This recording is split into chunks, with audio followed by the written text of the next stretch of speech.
A game of chess is like a sword fight. You must think first, right?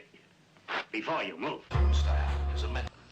And we have 4 incredible people with us tonight, and I'd like to introduce them to you and have them come to the stage as they're introduced. Already on stage is Professor John Henrik Clarke.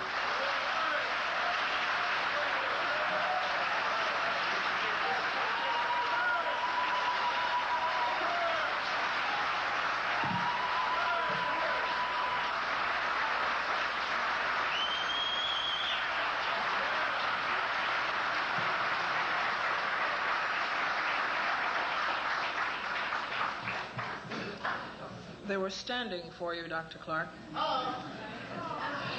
Teacher, historian, writer, lecturer, John Henrik Clarke is a unique resource and a special institution in the African world. Beginning in his early years, Dr. Clarke studied the world history of African people and became a master teacher. He has authored and/or edited more than 30 books, short stories, and pamphlets on African and African American history, and is Distinguished Professor Emeritus of African World History in the Department of Africana and Puerto Rican Studies at Hunter College. Professor John Henrik Clarke. I'd like to ask to the stage Dr. Martin Bernal.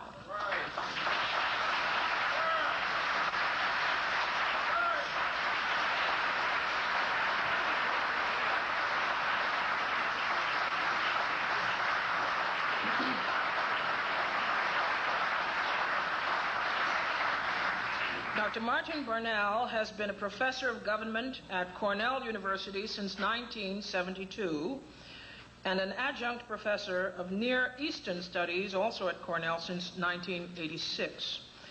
Educated at King's College, Cambridge, where he earned his doctorate in Chinese Studies in 1966, and at Peking University, the University of California, and Harvard, Dr. Bernal's works have been widely reviewed and criticized, in many instances as controversial.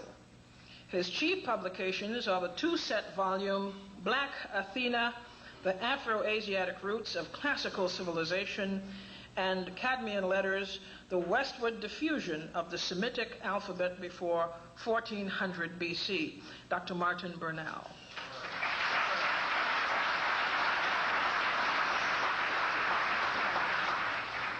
I invite to the stage Professor Mary Lefkowitz.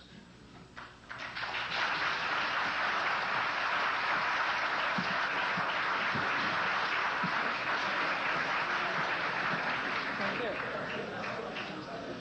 Nice to meet you. Thank you. You can sit right here.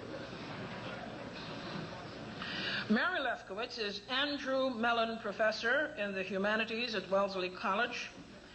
She is the author of Not Out of Africa, How Afrocentrism Became an Excuse to Teach Myth as History, and is co-editor of Women's Life in Greece and Rome.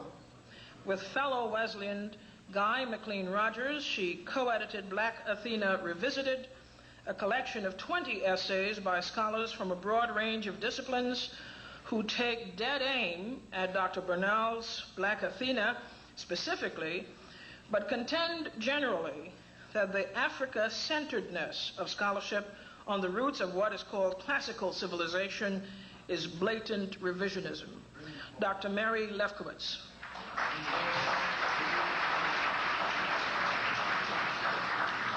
I invite to the stage Professor Guy McLean Rogers.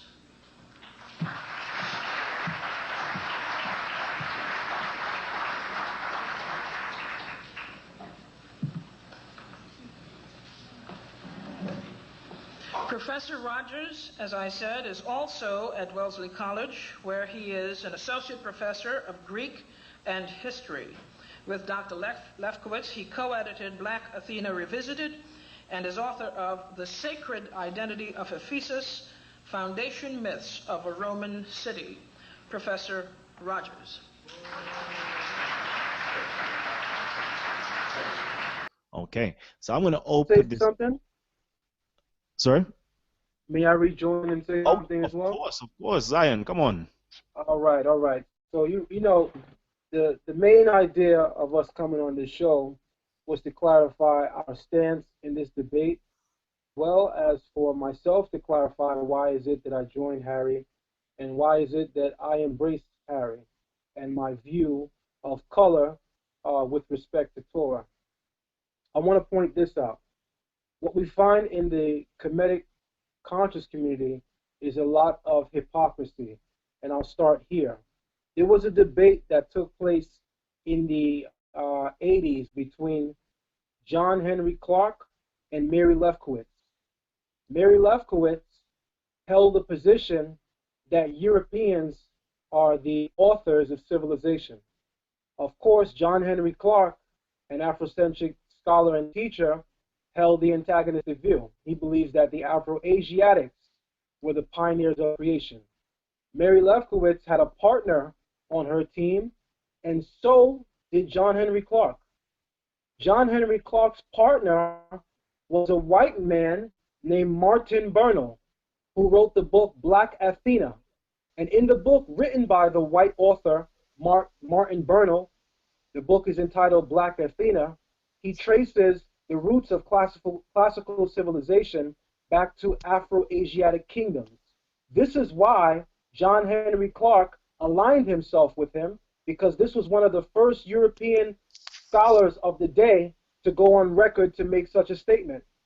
When people initially questioned me and asked me what interests me most about the rabbi, I said the first thing that caught my attention was that he was able to open the Torah and elucidate things that we say in our own community.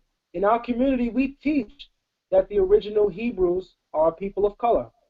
Rabbi Harry Rosenberg is on video also lending his opinions to the idea that he believes that some of the original Hebrews are people of color as well. That is what initially caught my response to Rabbi Harry Rosenberg. Immediately, I was chastised by the conscious so-called Kemetic community. But the person that they deem to this day as their master teacher, John Henrik Clarke, is on YouTube right now, where you can pull up John Henrik Clarke versus Mary Lefkowitz. And John Henrik Clarke's teammate was a white man named Martin Bernal, who wrote Black Athena. So with that being said, before we look to and call me a coon, I would like you to really examine that terminology and then point the finger at the man you call your master teacher. Ooh. Wow. See, that's a moment of realization right there. Zion be scoring them points. You know what, Zion? There's actually another issue that was raised. I was gonna respond to that in 20 seconds. 20 seconds. Okay, give me one moment to just elucidate this point, because we're gonna wrap it up real soon, and I'm gonna open it up into a type of dialogue where people can phone in and actually have their say. So I'm gonna be very apologetic from now that we're gonna have to start ejecting certain people who are in the group already who had their say, so we can allow new members to come in, because I'm gonna actually post the panel link down below in the description box. So if you want to have your say, I'm going to do it very soon. I'm going to open it up to everybody. But what I'm going to say right now is I want Zion actually to touch upon whether is the conscious movement, like the consciousness, the new hustle, that's is it basically a new hustle that's taking place, or are people actually living the life that they espouse? But I'm gonna just leave that there, settling in people's minds for just a moment. I'm gonna go back to Garfield, and then we're gonna revisit that question. So go on. Yeah, I was gonna say with the whole Mira Lefkowitz thing, it's a very good example. He's making a very strong point. My whole thing was, why are we allowing the headlines to be polite and Mr. Rosenberg? Because I said it 2 weeks ago on Talk with the Titans that this is the new Mira Lefkowitz, John Henrik Clarke thing. But if you look at that, you look at Mira Lefkowitz, you look at John Henrik Clarke, you look at Mr. Rosenberg, and you look at polite. There's no comparison as far as what's being pushed. But the issue is somebody wants to be the premier person in the community. So whether Zion knows this or not, he's like an unwilling partner to the elevation of a certain person to be the head guy in the quote unquote black community. Because with this debate with Harry, it's pushing this person to a whole nother level.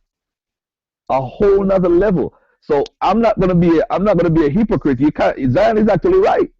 Some of us are being hypocrites. But it's just that we don't look on it as we don't acknowledge, and I'm gonna say we as a whole community don't acknowledge Harry at all. We don't know this guy.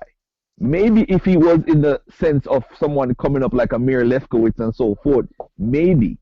But nobody knows this guy, Harry. So they're like, who's this guy coming in the community trying to debate polite? You know, so that's how you got to look at it too. But I'm saying that we have willingly or unwittingly put this guy at a pedestal right now because of this conversation that's going to happen. Because I don't think it's even a debate.